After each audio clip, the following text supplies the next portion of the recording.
Welcome you back to the Patrick Netherton Show right here on 1130 The Tiger. He's Rogers, I'm Patrick, and we hope you're doing well. And we're pleased to welcome in our good friend, NFL on Fox, MLB on Fox, Chicago Bulls. The man does it all. He is Adam Amin. What is up, brother? How are you? Oh, it's good to hear your voice. I love that intro, by the way. The hickory style. That's very impressive. Yeah, well, you know, we talk so much barbecue on this show. Absolutely, you do. Yeah, I've actually been accused of talking more barbecue than sports on this show, which I contend. Is that a complaint? Is that apparently an actual complaint that somebody has? One person has a complaint about it. Everyone else seems to like it. So I don't know. I think that's the right ratio. You know, the same way you need the right sauce to meat ratio. You know, I think the barbecue to sports ratio needs to be at a fairly balanced pace. Yeah, and I think you do that. Well, and also, like, you know, our first segment today, we were talking about the death of John Denver and Take Me Home Country Roads, and if Mountain Mama was actually a lady in West Virginia or if he was describing the state itself. So, you know, we're covering the stuff that really needs to be covered when it comes to sports talk radio. Let's be honest. Listen, this is how, like, true crime podcasts begin. Yeah. You know, one of those concepts get thrown out, and all of a sudden you're like, well, what if we actually explored this? Exactly. Well, I am doing a rewatch of Knight Rider right now. So is that right? That's fantastic. Yeah. So I've actually, a buddy of mine's like, why don't you do a podcast where you just go through each episode of Knight Rider? I can tell you through 4 episodes, there's a lot of, hey, let's don't care what the kids are up to. There's a lot of, like, no helicopter parents existed in the world of Knight Rider because they're just letting kids go and do whatever the heck they want. They'll turn up eventually. Don't worry about little Billy. He'll be fine. So, yeah. A lot of latchkey kids, as we were called. I was one of those kids. I was too. Well aware. I was too. And I'll send you a video from the time I was on a newscast about being a latchkey kid when I was actually a child. It's one of the best. It's one of the best pieces of video you'll ever see. I can assure you of that. Hey, you're doing you got the Pat Saints this week, right? Indeed. I mean, we're getting ready to go. How about some fortuitous happenstance for us? I was ready to have you on last week, and then I was like, I'll wait another week, and had no idea what your assignment was going to be this week. So it works out perfectly. Hey, what are you seeing? And I know, you know, Mark Schlereth, who you're working with, we'll talk a lot about it. What did you see week 1 versus week 2 when it came to the Saints? How much of that was bad Saints versus how much are we seeing of just how good Carolina's new defense is with their coordinator who came with Matt Rule from the college ranks, and they're doing a lot of flummoxing of people. How much can you kind of parse out bad Saints versus good Panthers? And we lost him. Man. I had a good question going too, Rogers. We were ready to go. We had a good repartee happening. Was 630 first, right? Yes, I believe so. Hey, buddy, I don't know what's going on with these phones. Yeah, our phones. We've been having weird phone issues. Where's Greer? Where's Greer the engineer? Get Greer the engineer out here. Our phones, we have been having some weird phone issues. That's not good. Basically, Adam, I was just asking how much of what you've seen is from week 1 to week 2, bad Saints versus good Panthers? Yeah, I think Phil Snow had an idea about where he wanted to go with this defense. You know, he ran that 3-3-5, and I think he realized what he had with Jeremy Chin, who frankly should have been the rookie of the year defensively last year. You know, Chase Young had a great year. Jeremy Chin was the best defensive rookie last year, and he should have won that award. So, you know, understanding that there was going to be some issues. You know, the 3-3-5 doesn't always work with certain offenses, but I think when you have a team that wants to test downfield, and that's something that the Saints have talked about. We have Jameis Winston. That's how Sean Payton's going to adjust his offense to this new quarterback. He's going to let him attack downfield. That works against a lot of defenses, especially if you can win one-on-ones. And frankly, Saints receivers won one-on-ones. Their routes were a little bit sharper. And we talked with Mark a little bit, our producer. We all went over it. And our producer does the Saints in the preseason as well. So he has a good sense of them. And he, you know, everybody kind of pointed out the route running was a little bit sharper against the Green Bay secondary than it was against Carolina's secondary. There was a little bit more space against Green Bay's secondary than there was last week. And I do think it has a lot to do with scheme versus scheme. It's certain teams match up well. Certain coordinators have a good game plan for a certain offense. And I think Phil Snow deserves a lot of credit for that. That being said, I think Sean Payton was trying to push the offensive line narrative a little bit.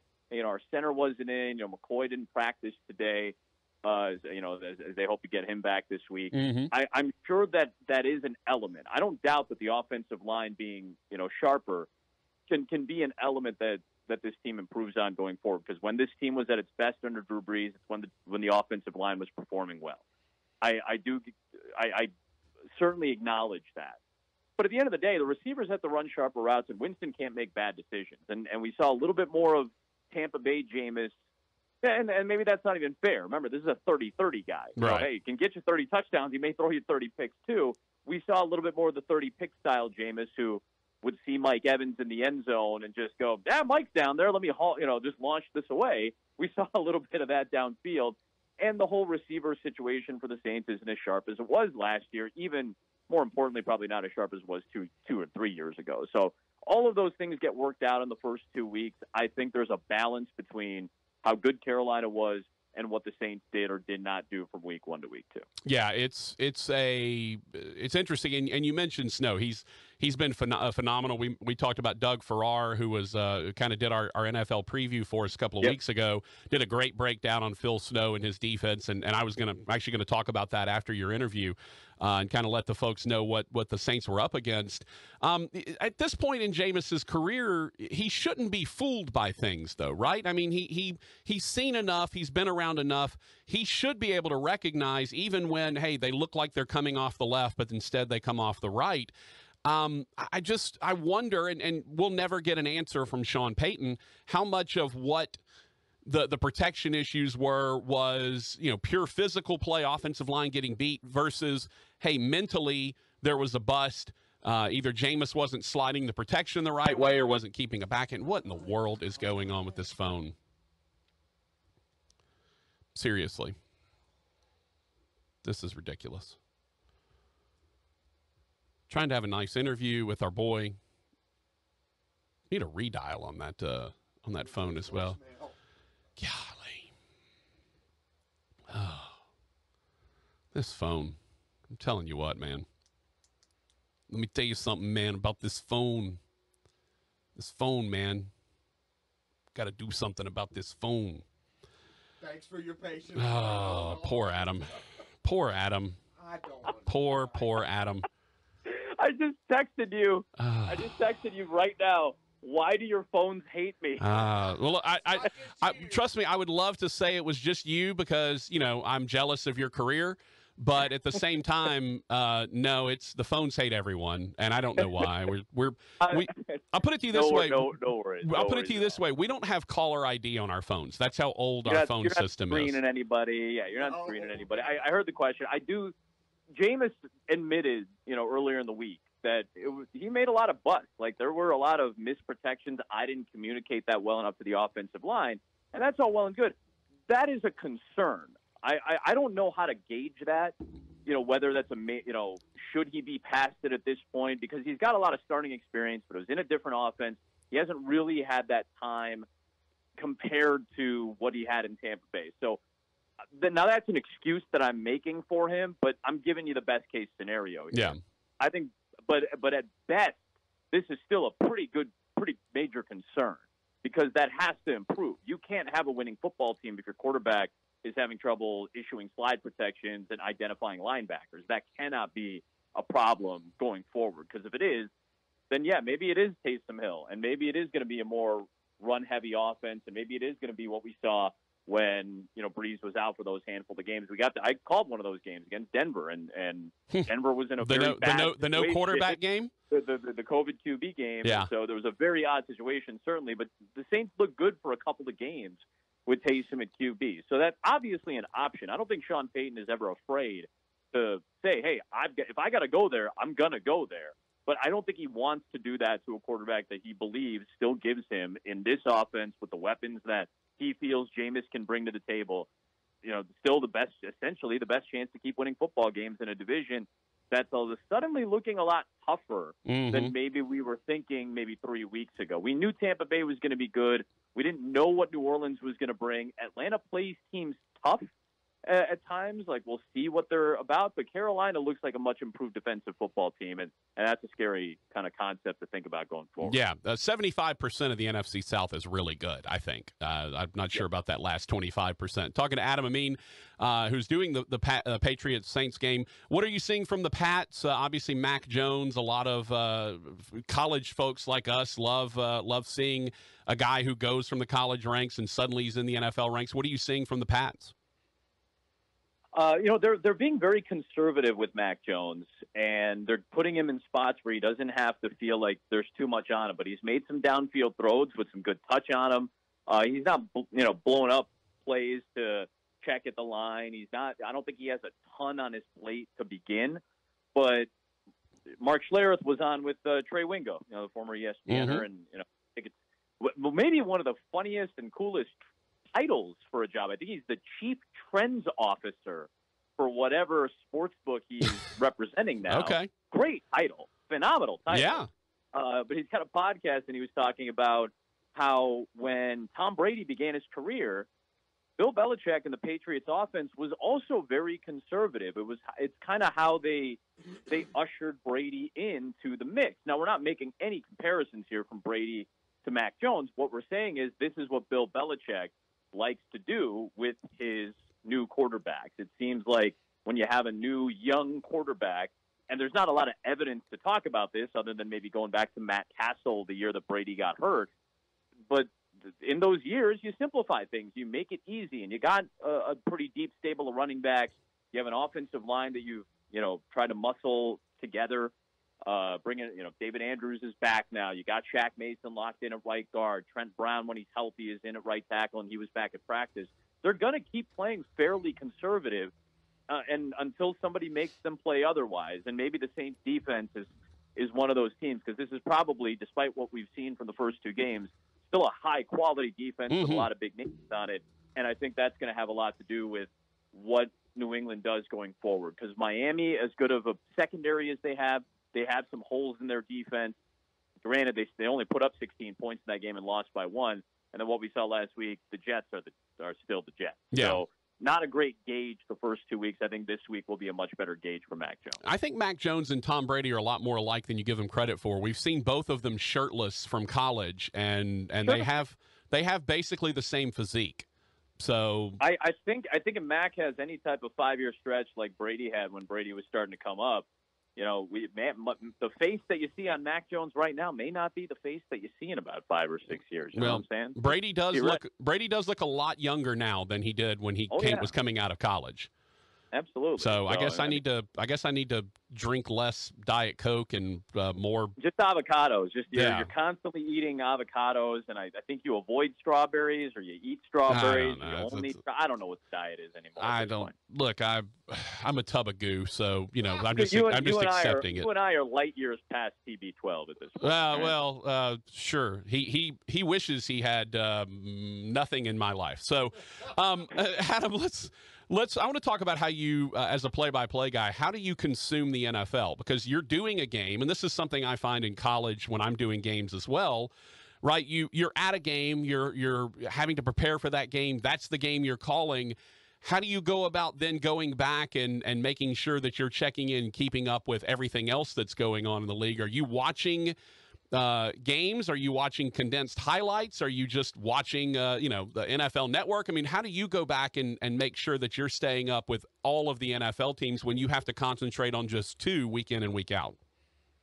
I don't watch TV, essentially during the day. So it's just on. It's on NFL Network typically. If I'm doing baseball, it's typically just on MLB Network, and it'll be on for various points throughout the day. I probably won't pay a ton of attention to it, but it's there. And in the process of having it on, and, you called me right at the time, right, these are office hours. So I'm sitting here doing Patriots notes and kind of going over, the highlights and stuff like that. But I think what you're saying is, how do you consume the rest of the league? Right. You and we're locked in on two. We're locked in on two teams. Yes. 2 out of the, 12 or whatever in the conference for you, 2 out of the 32 that we have in the league. That's it. I'm trying to lock in on this. And it's, I think the osmosis is how you and I would imagine several folks of our ilk consume whatever sports that they cover. to be a little bit more well-rounded on the rest of the league and be ahead of their prep or whatever it may be, whatever reason you might want to do it. I think a lot of people kind of just use the osmosis of being around stories, reading stories, watching game highlights, watching the Monday night or the Sunday night games, the Thursday night game I always watch when we get into whatever town we're in. I try to, go to dinner or go to the bar or something and watch with our producer and Mark and, watch the game. And we try to absorb as much of that as possible. And you'll get other stuff, a game break. Carissa Thompson or Kurt Menefee on Fox checks in with a score from around the league. Mm-hmm. And through osmosis, you've learned something or you remember a note. We get inundated with plenty of notes from around the league. And just in the process of reading about our teams, you might run into a nugget or two that you're going to flip for another team. Or, hey, I've got San Francisco again or Seattle coming up next week. Let me grab this Russell Wilson note I saw, and we'll save it for next week. So it's kind of osmosis, and I think it's just kind of being absorbed in it is enough for me, to the point where I don't feel like I'm cramming. I'm not, dedicating 6 hours to just watching game film as a play. But that's not necessarily conducive to my job, Mm-hmm. and it takes time away from the prep process that you and I hold dear. So I think that's kind of how the process goes over the course of a week. You're just absorbing it through osmosis and reading up as much as you can. When do you actually vacation? Because you've got NFL, MLB, and NBA, and that basically is year-round at this point. Basically They're all year-round, kind of they all overlap enough to where you're basically working year-round. Great thing about being a college play-by-play guy, I basically get middle of June, I'm done. July, August, I'm okay, and then I'm back at it late August into early September. When do you actually get to take a break? Mine was mid-July to mid-August this year, and it's strange just because it's weird to say, hey, I'm going to take 4 weeks off, don't assign me anything. That's a strange thing to say to your boss sometimes. Mm-hmm. And it was my first time really saying that. I got hired. Obviously, you and I talked through the pandemic as well, and especially in 2020, where we're just kind of laying around and we're waiting for something to happen. Yeah. We're hoping that some news comes out. But from March until about late July, I wasn't doing anything. I was in the corner of my apartment in my office, just doing podcasts and interviews and making a job transition in between. But I was here, so for a long time we just didn't travel and we weren't doing anything. But we started working in late July, doing baseball. Then the NFL season started. Then the Bulls job started in December. And that went a little bit longer than usual just because the season was pushed back. That went into mid-May for me. And then I was in baseball already. And I took that into mid-June. And I looked at my schedule and thought, if I don't take a break, that'll be 13 months straight. And then you're going to start the NFL preseason. Yeah. And that's not going to be conducive to anybody's health or mentally or physically. So it was weird to say to somebody, I would like to take the next 4 weeks off with no assignments just so I can decompress, and then I'll be ready to go, in mid-August for NFL preseason. And everybody was very understanding, and that's a very fortunate and luxurious position to be in. And I'm well aware that not everybody gets that. So I tried to take advantage of that month and took a vacation and went away for 10 days and didn't tweet and haven't tweeted since, and that's just kind of how it's gone. It's strange. You mentioned something, and something I definitely want to applaud you for, and that is you're very transparent, especially when it comes to mental health issues. And we've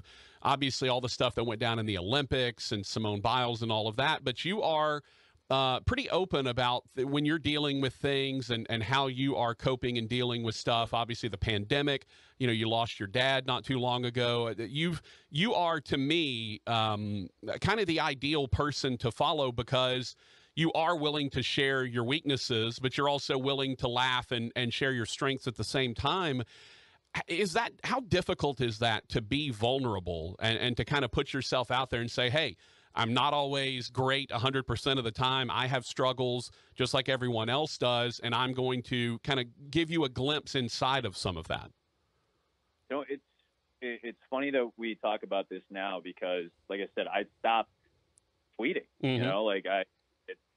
I'm still on it. I had a discussion with a friend of mine about this the other day. I'm on it. I'm never going to stop being on Twitter. It's too good of a resource informationally. It's the perfect curated timeline. For what you and I do, especially, we can perfectly curate it to say, I want to cover this league and this conference or this sport or whatever. Here's all the best pieces or best people with the best pieces of information to provide context for me doing the job. So obviously I'm going to be on it. I still have an account. I don't know how much longer I'll have an account because from the time I was 21 until, 2 months ago, I had tweeted just about certainly every week since then over the course of, whatever that is, 13 years. Mm-hmm. And I grew up on social media. I grew up on Twitter. I got my first major, first real professional job and I tweeted about it. I got my first minor league baseball job, and I had to do a Twitter poll to get people to voice approval or something like that. And then when I got hired at ESPN and subsequently 9 years of being on national TV and radio, everybody saw me grow up. I was 24 when I got hired there. I'm 34 now, and everybody saw me grow up. So any issues that I had to learn how to play out on social media because that was the era that I was in. And I'm one of the first broadcasters of the Twitter generation to do its job at this level on network TV, doing the NFL. So I've grown up with it, and I come to realize that it's just I don't know if we as human beings are built to absorb this much criticism on this frequent of a basis. Now, I'm not saying you shouldn't be criticized, especially if you're in a public job, right? And all that stuff. That does come with the territory because people are going to criticize you for whatever reason, and should it be part of the territory? I don't know. That's a separate discussion, but it is. That being said, am I supposed to absorb if 5 million people watch an NFL game I do, and 0.1% of those people have something to say about it? Is it my job to absorb everything from each person, all 0.1%, which is a pretty high number of people?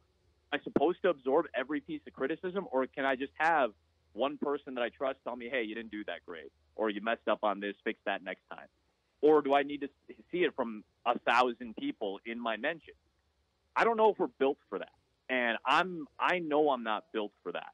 Or maybe I was at one point and it's gotten harder to be that. Or maybe I just don't want to anymore.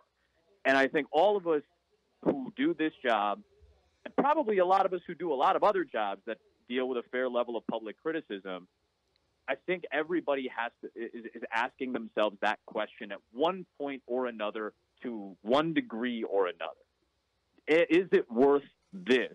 Is it worth being able to interact and getting an amazing positive level of feedback for very important things? Twitter helped get me through my dad's death because I heard from a lot of people. I've met girlfriends through Twitter. I've met some of my best friends through Twitter. I've met incredible people through Twitter, and I've made great friendships with people I've never met through Twitter. And I would never, diminish the value of that ever, never, because there is a lot of positive that comes with that. There is community to that. But if I've gotten to a point where I've found peace with myself, and it's taken a long time to get there, and I'm still working on it, mentally, physically, all of that, do I need to take in this level of energy from people that may or may not have the same matched intentions of people that I'm close to? I don't know. I know I'm kind of, this is kind of a roundabout discussion, but Patrick, these are the types of things that you're not afraid to talk about on this show with people that you care about, and I appreciate you letting me kind of ramble on about it. No, that's been on my mind a lot. But here's the thing: you look. I just told you I had a guy that complained that I talk about barbecue too much, right? It's it's one guy saying one thing that I can laugh off, but at the same time, in the back of my head is, why don't you like me? Yeah. Right? Like that's it's all 9 out of 10, us. right? It doesn't matter if the 9 are positive. It's going to be the one negative that's going to bug you and me. Yeah, and that's the thing. It's hard to differentiate. And you mentioned, hey, I've got a friend or a colleague that says, hey, this is something that you could do better professionally, or you missed this or whatever.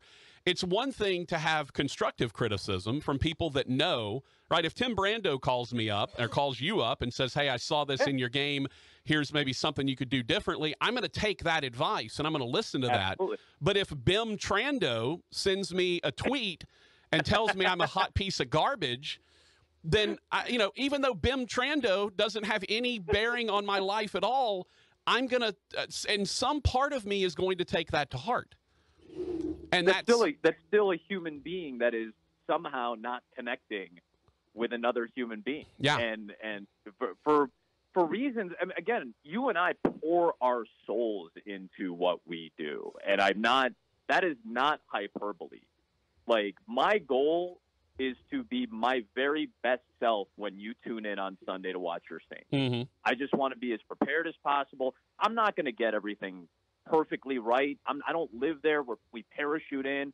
You know, people go, oh, this guy's no Al Michaels. Yeah, man, Al's been doing this for like 30, 40 years. Like, right. This guy knows the league. He knows more than all the coaches and players that you watch every week. He's been around this much longer. Like, I don't have that yet. I'm building that. I'm building a structure and a foundation the same way I had to do on college football, to the point where people were like, all right, yeah, I know who this guy is, and at the very least, I'm not going to mute the TV when he's doing a game, or maybe I even enjoy him. Yeah. I had to build that over a long period of time. I don't have that structure in the NFL, but it's year 2 for me, so I'm still learning. I just want to do the best job I can on Sunday, do it with people that I like, that I have a good time with, and then go home. I don't want to be intrusive, but it takes a lot of effort to not, to match all of those levels. Like, I want to be great for you guys, so you at least have an enjoyable or non-bothered experience on Sunday. And I'm trying to be at my best. And when you question that, it's gonna hurt. I'm not saying you may not be right. You might be right about what I said or a mistake that I made. That is absolutely okay to point that out in a constructive and non-personal fashion. But there's no context with you and me if you're a random person on Twitter who's trying to troll me. Like, your intentions aren't to help me out or be a good person. It's to be a jerk or to get it off you may not even have anything against me. I'm the most easily accessible punching bag that you can find without having to get up off your couch. Right. You can't. I get that. You can't send a tweet to Bill Belichick. So, no, but you can send it to the guy who, like, I'll give you an example. Philadelphia, San Francisco, play clock's winding down. Jimmy Garoppolo gets the snap off for a 3rd down and 1 quarterback sneak to essentially salt the game away. And after the game, somebody's like, how could you not point out that the play clock was at 0? And Patrick, you know this. Yeah. You can't assume that because the graphic on the screen says 0 on the play clock. You don't know how referees time that. You don't know what the official has in their hand when they're looking at the play clock. And that happens on 3 out of every 4 plays in the NFL. Mm-hmm. That happens on 3 out of every 5 plays in college and the NFL. Are you really going to seek that moment to complain about it? But some guy in Philly's like, how could you not mention that? I'm like, bro, how could your offense score 3 points in the first 56 minutes of the game, and you're yelling at me? Yeah. Like, you're taking it out on the wrong person. You're just looking for someone to yell at, yeah. and I understand that, and that's why you don't get a retaliation from me, and I don't tweet about it anymore. I don't quote tweet people. I just don't do it anymore because you know what? The mute button's right there, and I'm guessing that you're going to forget about this because some other shiny thing is going to pop in front of you in 20 minutes, and you'll get distracted by that. Yeah. No, I'm absolutely with you. And for those that don't know, the back judge mechanic is always look at the play clock when it hits 0. Now I look down at the ball, and if the ball's being snapped, he's not throwing the flag. So you actually get about a half a second to a second after the play clock hits 0 before the flag's going to come out anyway. So suck it, guy who's critical of Adam Amin. You don't know what the hell you're talking about. Again, it's just not worth the energy, you know. Like, Yeah. I don't know how many Drake fans you have out there, but like one of his album's lyrics is, you know, like I'm giving up some friends to find some peace, and that seems like a fair trade to me. And Yeah. I think that's the mentality of it. Well, we play a lot of Drake on the show, Adam. I can assure you that is well in the wheelhouse of the Patrick Netherton show. I'm sorry, was that Chicago? Was Drake in Chicago? That's what I. Yeah. Speaking of a guy in Chicago, he is Adam Amin. He will be on the call for the Saints Patriots. Brother, always great to catch up with you. Let's do it again a little bit later in the season. Keep shrugging the haters off. You know we all love you, and you're doing a hell of a job, my friend. Appreciate you, my friend. Adam Amin, Fox Sports, Major League Baseball, NFL, voice of the Chicago Bulls. Man does it all.